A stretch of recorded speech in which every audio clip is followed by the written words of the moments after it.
This is Danny Trejo, and you're listening to WithoutYourHead.com. Keep listening, or I'll take your head. Welcome to the station of decapitation without your head. I'm Nasty Neil, and I'm joined by Rudi Womack II, director of Call of the Wolf, available February 7th on video on demand. How are you doing? I'm doing great, Neil. How are you? I'm excellent. We were talking a little bit before we started here, and I think this will be a fun conversation. So, without giving too much away, because you don't want to spoil the movie, could you give people an idea of what Call of the Wolf is about? Certainly. So it's a independent thriller drama that I directed when I was still a student, if you can believe it. And it's about two strangers who are kidnapped and they're trapped in the woods in the dead of winter time. And they're being hunted by a sniper who calls himself Wolf. Mm-hmm. Now, when you said you made it when you were still a student, so how long ago was that? I graduated when in 2013, and I had shot the film as part of my thesis for graduation. The school gave us an option to do either a short film or a feature. Most of my classmates did the short film, and I chose to do the feature film, so it took a little bit extra time. So I was actually still doing my thesis after I officially graduated, which was kind of weird. But so it took us some time to get the film together and shoot it. But afterwards, I was able to cut the film, get it scored, get it colored, get it mixed. And I was able to cut a trailer for it and sent it off to distribution companies. And I started getting offers almost right away. Wow. Now, when you were making it, did you, at the time, did you think, eventually I would like to release this, or was that something that came about while you're making it, or after you made it, this is good or something better than I thought it would be, and it's something like I would actually like to get released? Well, when I was shooting it, I kind of always was thinking I would like to get it released, but I didn't know if it would be good enough or anything, because I still thought, well, it's still a student project. Nobody's really going to want to touch a student film, especially such a low-budget student film like mine.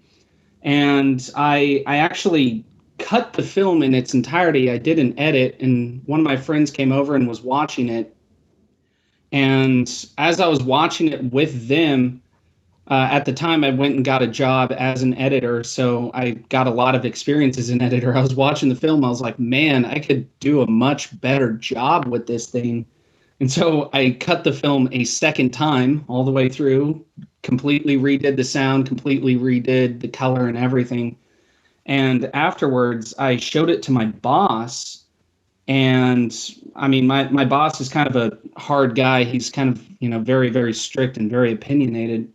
And he watched the film, and he thought it was a client's film that had been sent to us. He didn't know it was my movie until the credits started rolling at the end. And he was like, "This is really good. You need to send it off to distribution companies right away." And so that's really the thing that kind of gave me the confidence to go ahead and try for it, and I did. That's. By the way, what did your teacher think of it? They thought it was really, really solid. I showed them a rough cut, so it didn't really have any color or sound to it. It still kind of had some rough edits in there. But they liked it. They said, I think one of them said it has all the pieces to make a really good film. I just need to find the time to actually put it all together. But, in between working an editor's job, which is a minimum 12-hour day every day, and just life, it took me a long time to actually get the thing put together in its form that you see it now. Yeah. So I have a question about editing. Is it easier or harder for you to edit your own material as opposed to something, if you're editing something, that you didn't make? I find it easier to edit my own material. I know some people don't think the same way, but I find it easier because I start planning what the edit is going to look like when I'm in pre-production. So I start planning what the transitions are going to be, where the music is going to come in, where the sound design is going to come in. I start planning on kind of what the emotional pace of the scene is. So when I actually go to shoot the film, I already have it cut together in my head. Mm-hmm. So the process of editing is super, super simple for me. I literally just start taking all those ingredients and kind of putting it together. So Mm-hmm. I find it easier to do my own work when it's somebody else's work, especially if they didn't plan through stuff. You start to discover a lot of problems that they didn't originally anticipate. Mm-hmm. So as an editor, you have to creatively overcome a lot of those problems, which can be a challenge. And in doing that and kind of working through some of those problems that I've had, I've gotten to become a better editor and also a better director because I know what works and what doesn't. Mm-hmm. When you're editing someone else's stuff, are they really hands-on? Because I would assume they'd have to be, so they kind of so you follow, what they want to get across and whatever you're editing. Otherwise, I think if there's no input, like you'd almost be forming your own vision with what they filmed. I've had both where they're super hands-on and where they're very laissez-faire.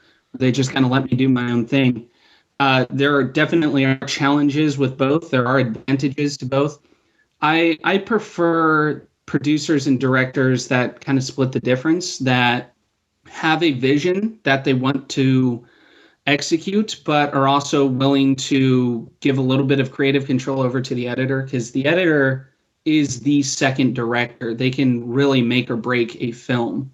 It's almost a crime that we don't recognize editors for their contribution to movies today, because they can really heighten a scene. They can really make it, so much scarier Mm-hmm. or intense or suspenseful. They can make it a more romantic scene or not. They can completely lose control of it and, just wash out the film entirely. Mm-hmm. So having a director who is very passionate about what they want and has a very clear vision about what they want is good, but they also need to listen to what the editor has to say and what their opinions are, because an editor can really just, make a good film great. They Mm-hmm. genuinely can. Mm-hmm. So back to Call the Wolf. What inspired the story? Was there any inspirations? Pure desperation. I was actually trying to get another film made, and I just couldn't secure the funding to get this other film made, and the clock was ticking down on whether or not I would be able to do a feature film for my thesis for school. So with the very, very, very small budget that I had raised, I kind of sat back and I thought to myself, what kind of a movie do I want? What sort of resources do I have available to me? And how can I kind of bridge the gap between those two things and create a story that's both, commercially engaging and entertaining for a general audience, but still bring some artistic and intrinsic value to it, something that I can exercise my abilities as a director and as a storyteller. So, with not a lot of time, I kind of locked myself in my room. And in about 3 weeks, I came out with the first draft of Call of the Wolf, which at the time was titled When the Wolf Calls. And I showed it to some people. I got some feedback, and the film just started to grow and grow from there. And the story of kind of a rich kid who's a little bit of a brat, who's kind of been laying back on his laurels his whole life. He's kind of kind of been pampered his entire life, hasn't really had to fight for anything.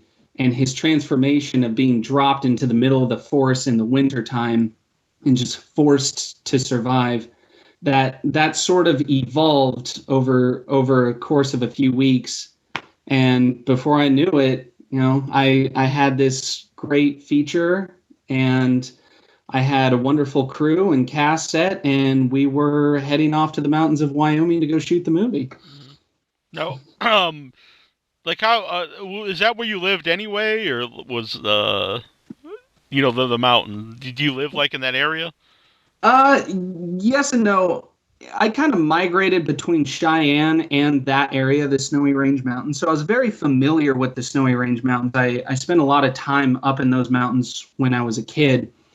But I'm mostly from Cheyenne, Wyoming, which is about 2 hours away from those mountains, and it's completely different. It's just flat prairie for as far as the eye can see, and it's very, very windy. But when I was writing the script, I knew there were a lot of cabins that were available, and I knew that, the winter time was coming because I was writing the script in October, I believe is what it was. And I knew that a lot of indie filmmakers without money, they kind of do a cabin in the woods sort of a movie. But I didn't want to beeline for a horror film. I wanted to do something that was a little bit more character based and a little bit more drama based, because I find that's where my strengths as a storyteller are. And I realized that with all the snow kind of locking in this cabin, it would be a wonderful backdrop to shoot a movie against. It would look beautiful, but that cold, that blizzard, that winter would really force our character into survival mode, because if you're outside for 20 minutes, you can die of exposure. So it makes for an interesting sort of challenge that this character always has kind of hanging over his head, that he has to survive in this incredibly difficult environment. And how challenging was it to actually film in the forest or in the mountains in the snow? Sometimes I look back on the film and I kind of scratch my head and wonder how we did it.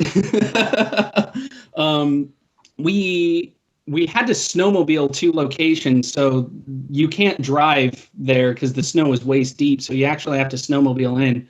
So that alone limited the amount of people that we were able to bring. So we only had 7 crew members, myself included, and 3 actors. So there were 10 people total. And it also made things like food very difficult for the crew. And the biggest challenge, I would guess, is we couldn't show footprints in the snow. Yeah. So we would have to walk in this huge big circle around where we wanted to shoot in order to get like clean snow in order to shoot it. Right. And just walking in waist deep snow is the most difficult thing in the world. So whereas a normal wide shot, you put the camera on a tripod, you walk out, 200 feet, you turn the camera around, you shoot. And that takes you maybe 5 or 10 minutes, but just for a wide shot for us would take like 45 minutes to set up, just because the process of getting the camera into location was so incredibly difficult. That's not something I would even have thought about, but it makes perfect sense now that you mentioned that. I guess it'd be the same way if you were filming in the sand. You wouldn't want to. Yeah. Although the sand would probably be easier to fix than the snow. But did that all kind of add to the feel of the movie, since everyone in a way is kind of going through what the character is? Not to that degree, but, having to tough it out in the environment? Oh, absolutely. It's interesting. We shot this film before The Revenant was ever shot, let alone released.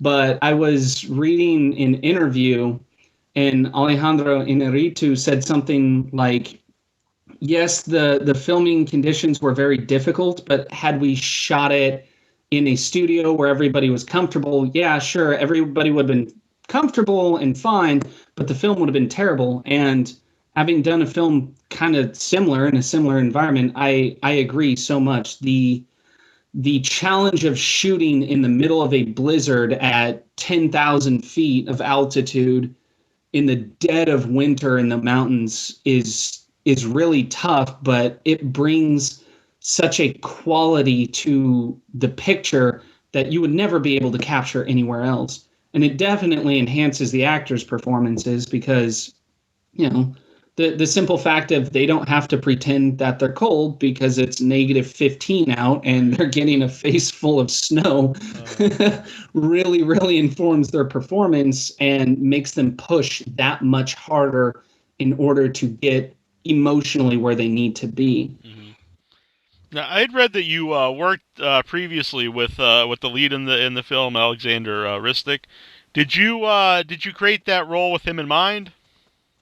When I was writing it originally, I was just kind of writing it generally without anybody in mind. And then when I got into like the second draft, I started thinking about Alex. So I called him up and I had him do a quick screen test. I just shot him with a GoPro in my living room and had him run through some of these lines. And I talked with him, and he was excited from the moment I started talking with him.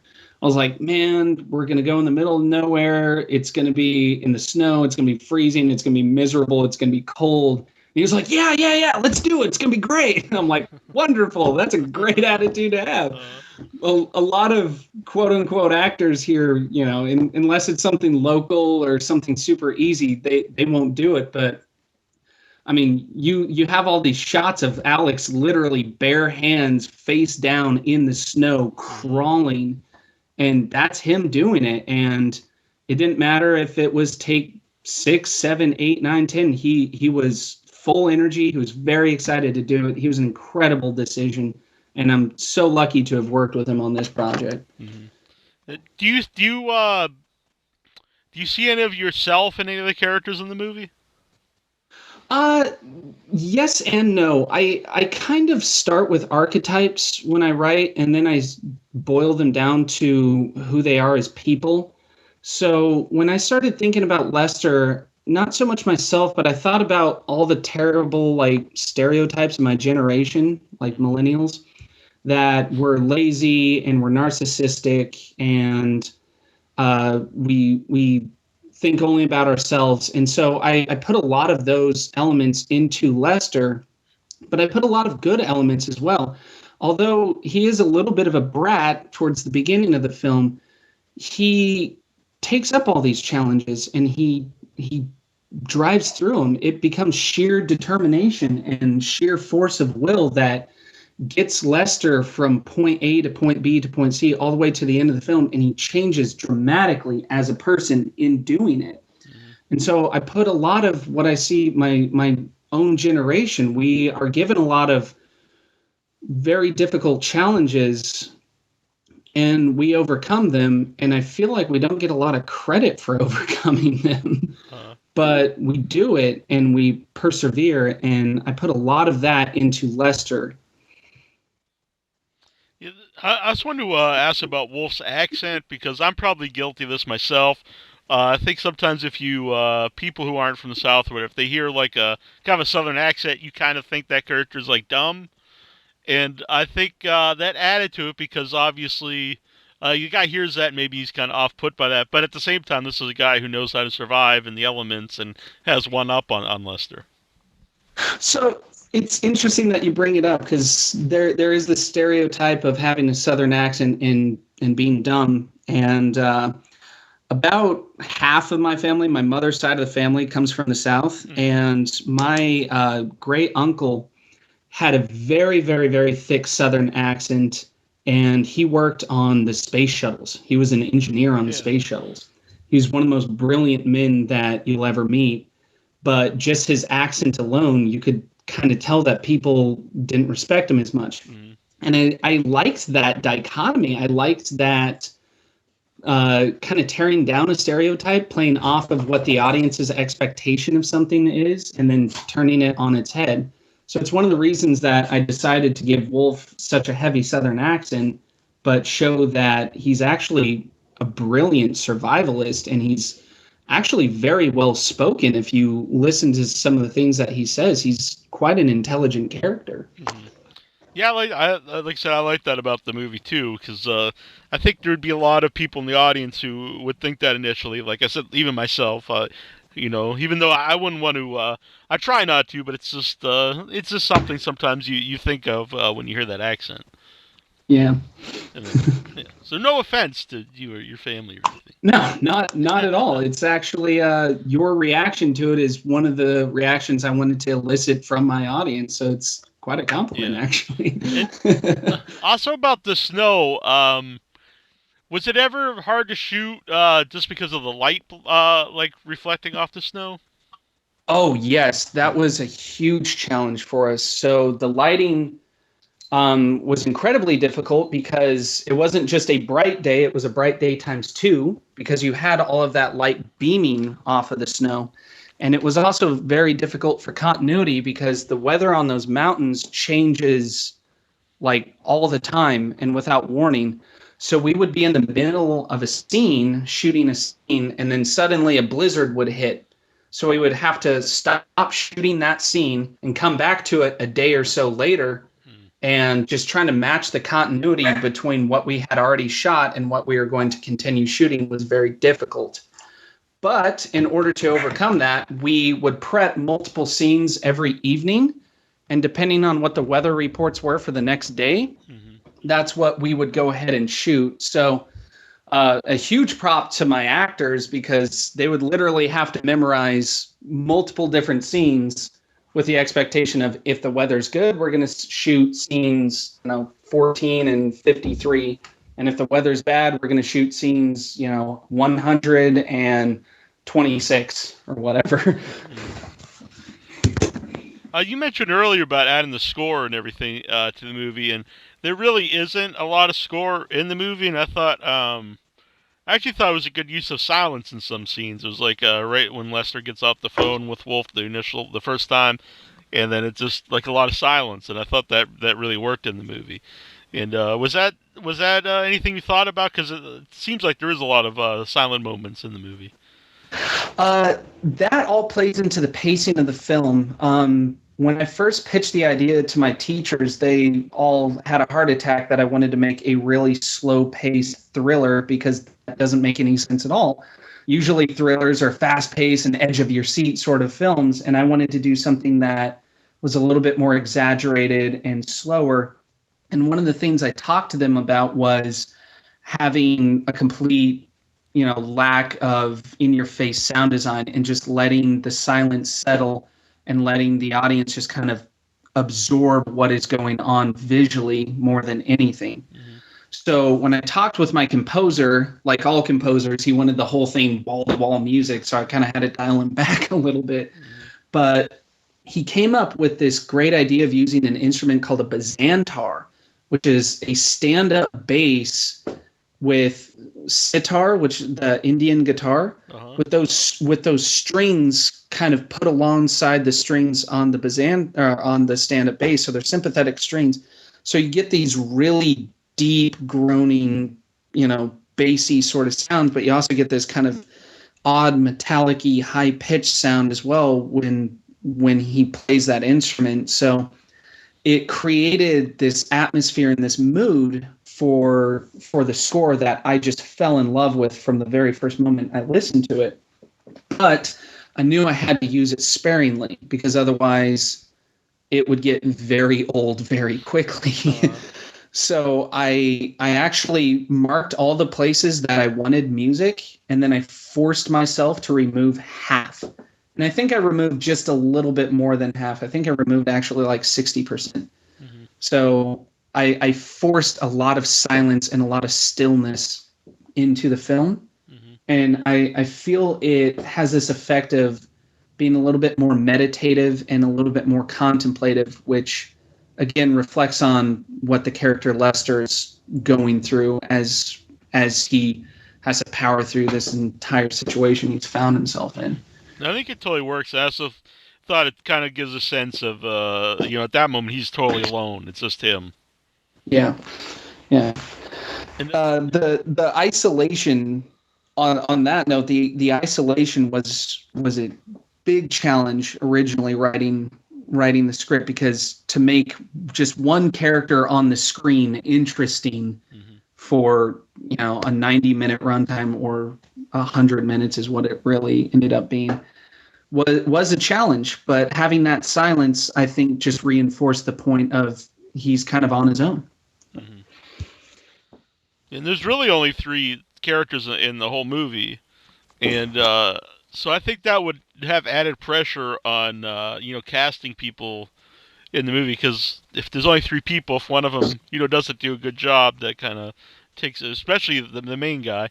So I know you knew Alexander, but how did you find the other 2 cast members?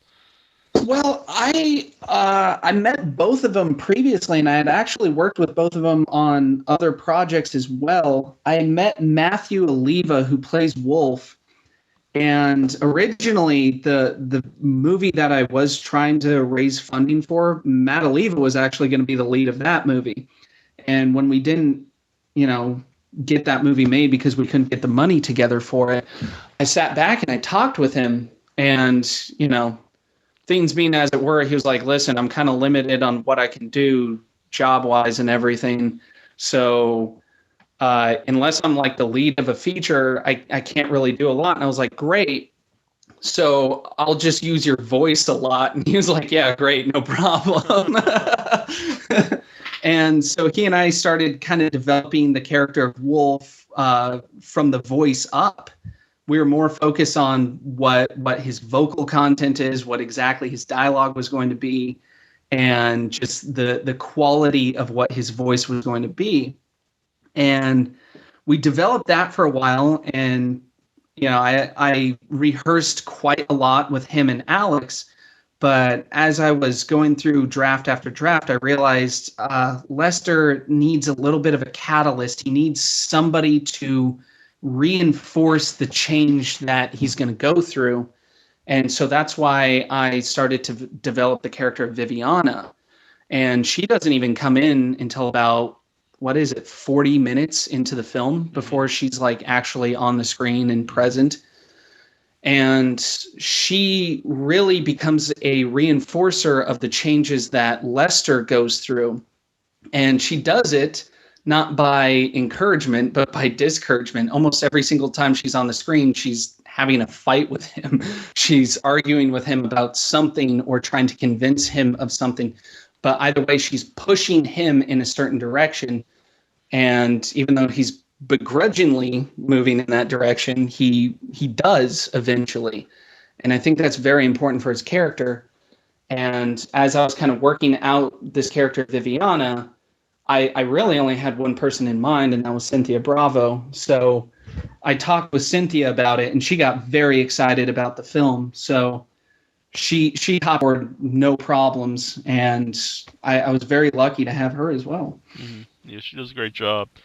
I'm going to ask too. It's kind of a silly question, but do you know how to build a fire yourself if you were to be in the same situation?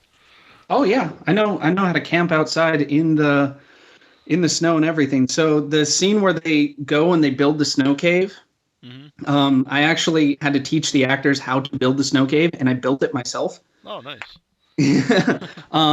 But in my experience, having the branches overhead and everything, the way they build it in the movie, it's not a bad way to do it. But we did have to change some things up just for the actual shooting of the scene, just to make it a little bit more practical. Mm-hmm. So we built the snow cave like 3 times bigger than you actually should. Mm-hmm. And we built the snow cave, the interiors, we built it into a snowdrift on the back side of the cabin, but the exteriors, we built it in an adjacent field that we were shooting nearby. Mm-hmm. So we actually had to build 2 of these snow caves. But yeah, I taught them how to do that. I taught Alex how to light a fire, and so every single morning he would go up into the cabin and he'd light a fire for the crew, so we would have some warmth while we were having our breakfast. So it was actually a interesting experience, kind of teaching some of my actors some survival techniques, and then watching them actually employ them just on a day-to-day basis. Mm-hmm. I think that adds to the movie, or any kind of movie, if the people like have some basic knowledge of how to do that, like you taught them how to do, then it looks like they actually know what they're doing, as opposed to just kind of moving their arms and like, yeah, this is, how you build the fire. You know what I mean? Yeah. So and it was also striking that balance, because the characters, they need to do it, and they need to do it well enough that it looks good on camera. Right. But at the same time, I purposely made them make a lot of mistakes, because they're really fish out of water. They don't super know exactly what they're doing. Right. And it's quite interesting. I showed it to one of my friends up in Colorado, and as he was watching the movie, he was kind of like shrugging his shoulders here and there, and like, oh man, they're doing this wrong. Oh man, they're doing this wrong. And I'm like, I know they should be doing it wrong. So where did you pick up these skills? That's just growing up in Wyoming. It's just going outside and needing to know how to do certain things. I've always been interested in survival, and I've always been interested in like hiking the mountains, the woods. I love going up to the mountains. It's my favorite thing in the world. It's actually kind of terrible living in Los Angeles because there are no mountains around here to go hiking. um, but it's just kind of basic stuff I learned how to do and I learned how to pick up. And when you're up there and you're sort of surrounded by people, you just kind of pick up stuff, just talking with people and them showing you how to do certain things. When we were shooting up there, we had a generator that barely worked and would like kind of conk out all the time. And it just so happened our boom operator really knows what he's doing when it comes to that sort of thing. So I just kind of, hovered over his shoulder as he would fix the generator occasionally. And I got good enough at it that I could do it. So now I know how to fix generators. That's pretty sweet. So, when you finished the movie, did you watch it with an audience, or who's seen the movies so far? Well, I would show it to a lot of my filmmaker friends to get opinions and suggestions, and I would always show it at different stages of its edit. So I feel like nobody actually saw the movie all the way put together. They just saw various stages of rough cuts and fine cuts and so on and so forth. And I would listen to what they have to say, how they would approach a scene a little bit differently, what they would do, to enhance it, or if they would take away sound or add sound or whatever.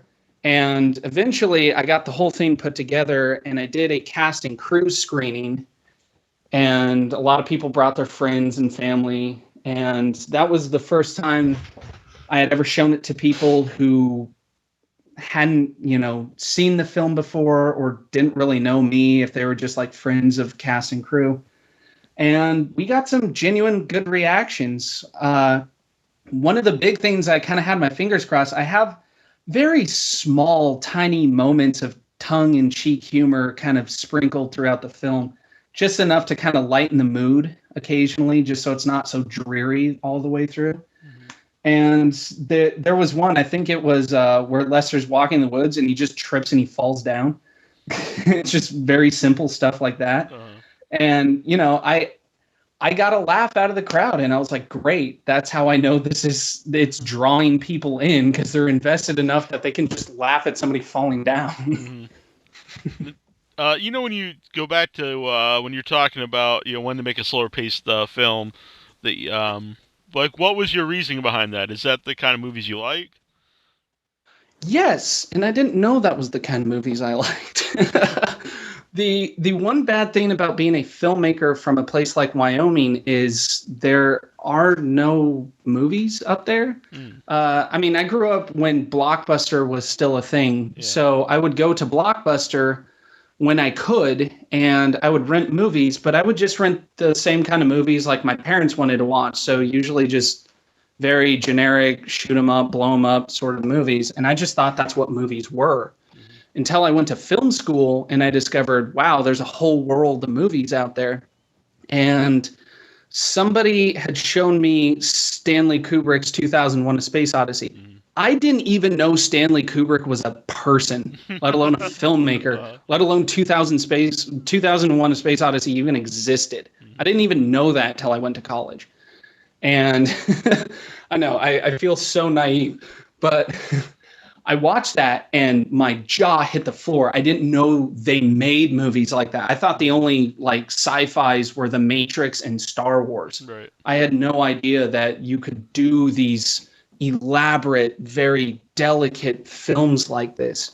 And so I ate up everything Stanley Kubrick. And then someone said, hey, you need to watch The Thin Red Line. It's kind of a slow-paced film version of Saving Private Ryan. And I was like, cool. And I watched that, and again, my jaw hit the floor. I didn't know that you could use narration and poetic imagery like Terrence Malick did. So I started diving into these kinds of films, and the more I watched them, the more blown away I was. And I decided that's the filmmaker that I want to be. I want to make something that resonates and make something that says something more profound. Mm-hmm. And I knew that's who I wanted to be from the get-go. Mm-hmm. The only problem was my very first film called The Wolf, I didn't have a lot of money, and those films do take a lot more time and a lot more resources to make. And I didn't have a lot of time to actually develop the story. So I talked with my producer, who is also my wife, and I said, I want to do something very drama-based, very character-based, very slow-paced. And she said, that's great, but no one's ever going to watch your movie, and you're never going to have a career as a filmmaker. And I kind of nodded my head, and I'm like, yeah, you're absolutely right. So as I was developing Wolf, I was trying to think of something that's commercial, that's still entertaining for most audiences, something that still pulls people in, but keeps those elements that I love about movies, that slow pace, that silence, that dipping into a character and just letting an actor act in front of the screen without trying to overload it with all this other nonsense. And for my first foray into film, I think I struck the balance pretty well. Mm-hmm. So when you first went to film school, was like your were you planning to make movies like you watch, like action movies, until you discovered these other movies? When I first went to film school, I wanted to be the next Ridley Scott. And there's still a part of me that still wants to be the next Ridley Scott, because he does these amazing set pieces with thousands of extras and crazy, sequences of action and whatnot. And he does so many different kinds of movies. I really admire his work. And I think his movies are just gorgeous. It doesn't matter if it's Black Hawk Down or Kingdom of Heaven or American Gangster, or any of that, like all the way from Alien to, G.I. Jane. I think he has such a style about him, and that's what really drew me towards movies. And they're still some of my favorite movies. I absolutely love them, but it didn't take long into film school that I realized, listen, I can admire the guy, I can love his films, but I'm just not that kind of a storyteller. I'm a much different breed of storyteller. And so I thought I was going to go do these big epic pieces, and I would still kind of like to do big epic pieces, but I think my forte is more rooted in a little bit more layered character pieces, I believe. So, besides 2001, or maybe that is your favorite, what was your favorite Kubrick film when you started to watch them all? Well, that's so hard because they're all so good. 2001 has definitely got a soft spot in my heart because that's the very first film I saw that made me realize there's a whole world of films out there that I'm missing. I love Barry Lyndon. It's such a good movie, and it's so underrated, in my opinion. And Lolita is a wonderful film as well. I like Spartacus because there's some really cool character stuff in Spartacus. And I think that's the first time, like if you look at his whole filmography, I think that's the first time that Stanley Kubrick really starts to become Stanley Kubrick, in my opinion. Like he's done some impressive stuff to that point, but I don't know, there's something about Spartacus that just puts him on an entirely different level. So I'm not sure if I have a favorite Kubrick film, but I love all of them for different reasons. Mm-hmm. And who are some of the other directors once you discovered Kubrick that movies that you would start to watch and seek out? Darren Aronofsky's The Fountain is one of my favorite movies of all time, and it's kind of disappointing because anytime I show it to anybody, they hate it. And if you look at all the critical reviews, the critics just rip that movie to pieces. But I genuinely believe that film is so far ahead of its time. I feel the longer it's out, the more people will start to appreciate that movie. And on that note, Darren Aronofsky is a fantastic director altogether. I did mention Terrence Malick. I really like Terrence Malick's stuff. Paul Thomas Anderson is in a league of his own. I don't think there's any other director on earth that can even touch Paul Thomas Anderson. Obviously, Boogie Nights is a masterpiece, and obviously There Will Be Blood is a masterpiece. But when you look at those two films and you put them next to each other, they're so different from each other, but they're just mind-blowing good films, both of them, and for entirely different reasons. And then, of course, Nicholas Winding Refn. I'm a little bit of a hipster when it comes to him because I liked him before most people even knew he was a thing. So his film Valhalla Rising is just phenomenal. It's so good. And it hardly has any dialogue at all. So you want to talk about a slow-paced film with a lot of silence in it? Valhalla Rising is it. Mads Mikkelsen doesn't have a single line of dialogue, and he's the lead character. Now, we are a horror show, so I have to ask, what are some of your favorite horror movies? Oh. I saw Jennifer Kent's The Babadook not too long ago, and I was very impressed by that because my favorite horror films tend to be dramas with scary scenes in it, I guess. And so the first time you watch it, it's really scary, but the subsequent million times you watch it, it just gets better and better and better. I saw that. I saw It Follows because I was just on Netflix a little bit ago. And I had been waiting for, 2 years now it's been out to see it. And I finally saw it. And the sense of dread that film creates, just this, you're constantly looking over your shoulder. I've never seen a horror film so effectively do that in my life. And it is so inspiring to see that done. Of course, we were talking about Kubrick, so I can't say anything without saying The Shining. Obviously, The Shining is wonderful. But, I love films like The Exorcism of Emily Rose. I actually, whenever I pitch people that movie, I tell them it's a courtroom drama. Yes, it's a horror film, and there's some really scary stuff in it, and it's really effective. But I think it's effective because it's built around, Tom Wilkinson and how much he cared for him, and subsequently how much he cares for this girl who's possessed and how he's genuinely trying to do some right in this world. And I think that's such a great, great story.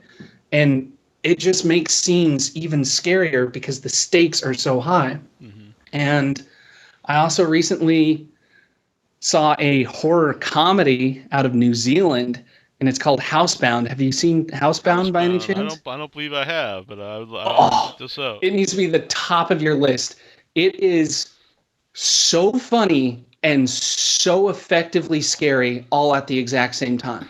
and it's not a comedy film with a horror backdrop like Shaun of the Dead or something like that.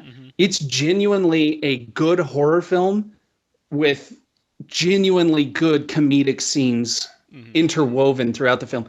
It's so brilliantly done. Yeah. It's called Housebound. I think it's on Netflix. You gotta see it. It's a wonderful film. I mentioned before on the show that I think, for the ones I like, the best horror comedies, because I think it's hard to pull off sometimes, are ones that work as a horror movie, but have comedic value. American Werewolf in London. It totally works as a horror movie. It's very scary and great scene stuff, but there's a lot of comedy in it, so it can work either way. Or Return of the Living Dead, I think, is the same way. Yeah, Return of the Living Dead, super classic. I absolutely love that one.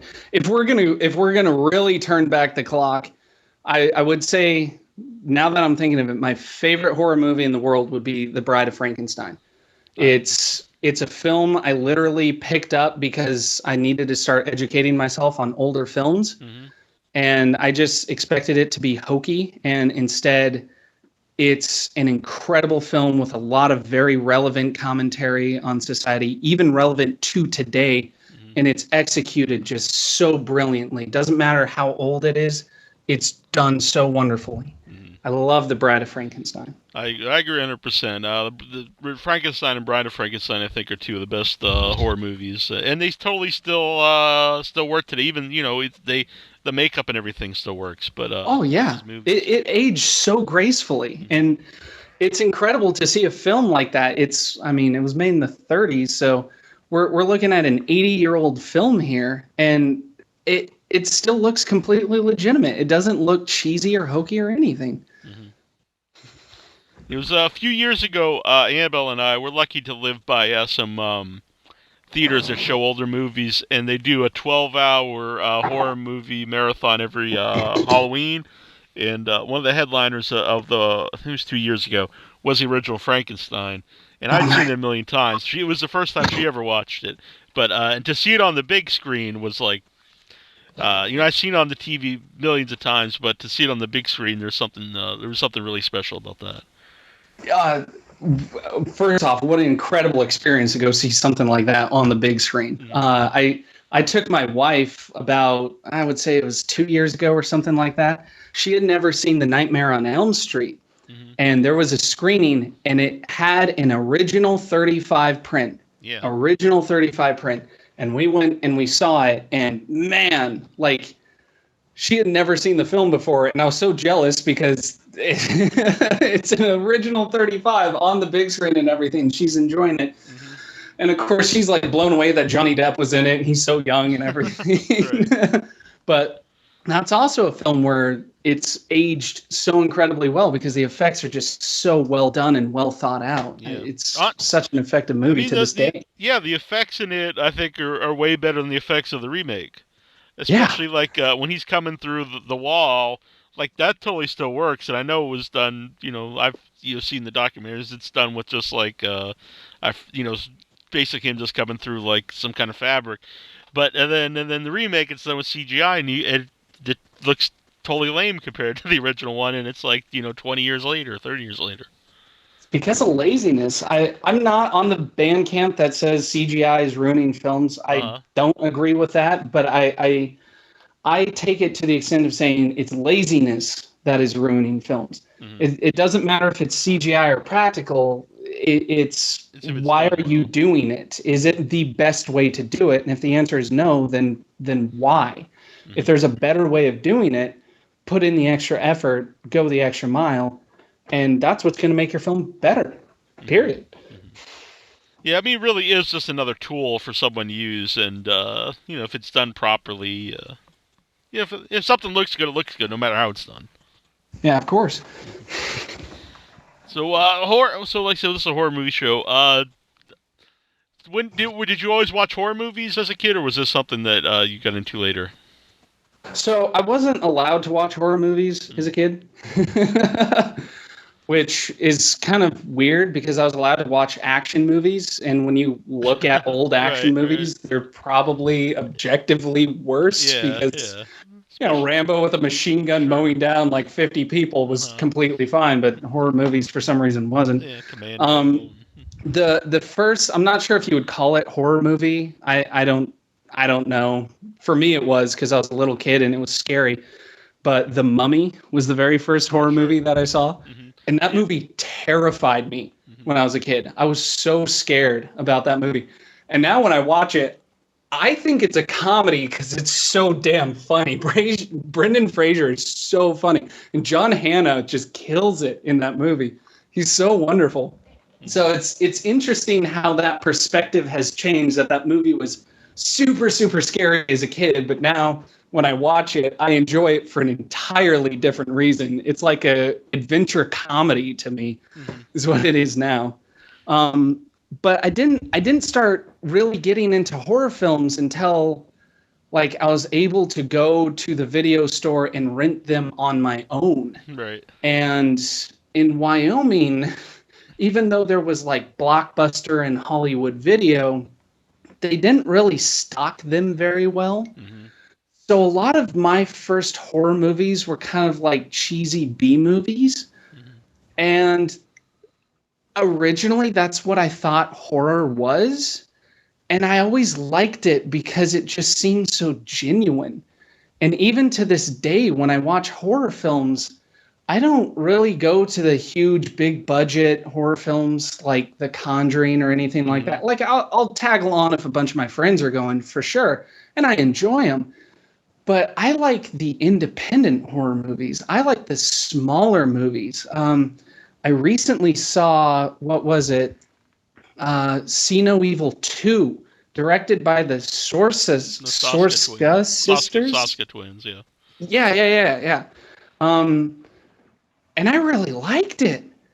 And I know a lot of people didn't, but I was really enjoying it. I was like really pulled into the movie, and I hadn't even seen the first one. So so I was really enjoying like their directing style. I was enjoying just the way that they're executing things, and it's indicative, in my opinion, of kind of independent and low budget horror movies. I start to see these wonderful films that are executed so well and so simply. And it's often because the filmmakers have no resources. So they really rely on clever storytelling. They rely on good editorial, good shot selection, and wonderful writing to tell their stories. I recently saw Hush, and that's on Netflix. And it's kind of a home invasion movie. Yeah, home invasion, and I was on the edge of my seat the entire time, and I'm looking over at my wife, and I'm like, we could do something like this. You know, it's a couple of actors in a house, and it's executed so brilliantly, and that's what I love about low budget horror. They really have to fall back on good storytelling and good filmmaking in order to execute it. They don't have huge budgets for all these fancy tricks that you'll see in some of the bigger, Hollywood traditional horror movies, and that's what makes them so wonderful to watch and just so enjoyable, especially from a filmmaking perspective. You weren't allowed to watch horror movies as a kid. Have your parents seen your film? Oh yeah, they liked it, which again kind of threw me for a loop. I was like, okay. I wasn't expecting that they would like it at all, but no, they watched it, they liked it, they liked the character, the development, and everything. My mom, God bless her, she comes up to me and she's like, "It looks like a real movie," and I'm like, "Thanks, Mom." I'm surprised. It's nice on one hand, and the other hand, it's yeah. Thanks, Mom. I guess I'll put that one on the poster. It looks like a real movie, Mom. Now, see, I would love that, but I don't know if you. I'm not recommending you doing it, but I personally would get a kick out of it. But yeah, my distributor might say something about it, but that's when I sit back. Hey, come on, that's like the best compliment ever. Yeah, I think it's fantastic. So, it's coming out February 7th, but I saw that it will have. You're going to show it theaters in Wyoming? Yeah, we're still working on our regional theatrical release. So we're working on Wyoming, Colorado, and I would love to get into Utah as well. I would like to kind of hit that tri-state region for theatrical. So if you're one of two people who live in Wyoming, then you'll be able to go down to your theater and you'll be able to see it there. Excellent. But it'll be on video on demand February 7th. And how important do you think that is for independent film like video on demand and Netflix and streaming sites? Absolutely vital. I would not be able to see or even hear about the vast majority of low budget films, including horror films, but romances, dramas, action films, if it were not for things like VOD services. Whenever I like buy something or watch it on Netflix, 9 times out of 10, it's low budget and it's kind of in the realm of what I'm doing. And I think it is so crucial for independent filmmakers to get onto the internet, get their VOD services, and get it out there, because without it, your video rental stores are dead. People don't buy DVDs anymore. They only buy Blu-rays of their favorite movie or TV show. So it's really the only place that filmmakers have right now in order to meet like the demands of the modern audience. When you were renting a Blockbuster, um, when you would rent a movie, would you go by like the title or something you knew about, or the picture on the cover? So it was still the early days of the internet, Mm-hmm. sort of. I guess not really the early days, but my version of early days of the internet. So I would kind of surf a lot of the forums that I was on at the time and just look for what people were talking about and just hear word of mouth.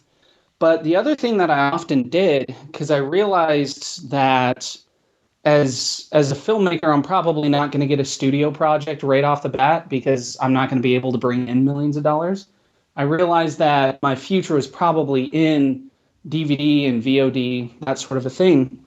So there was a Blockbuster down the road from me when I was in college, and I would walk there, and they had pretty much their bargain bins where you could get 4 films for like $20. Yeah. And I would just go in and I would pick 4 random movies and just watch them. And you would be surprised at how good some of these films were. Mm-hmm. And I was always really impressed that there are all these wonderful filmmakers. And I would get every genre possible. I would do horror. I would do romance. I'd do drama, action, sci-fi, you name it. I would just pick 4 random movies. Didn't matter what the cover was, didn't matter what the title, didn't matter if it had an actor in it or not. Pretty much just blindfold, put your hand in the box, pull something out, and watch it. And I did that so much through college, like to the point I was skipping classes because I'd rather just watch movies in my dorm.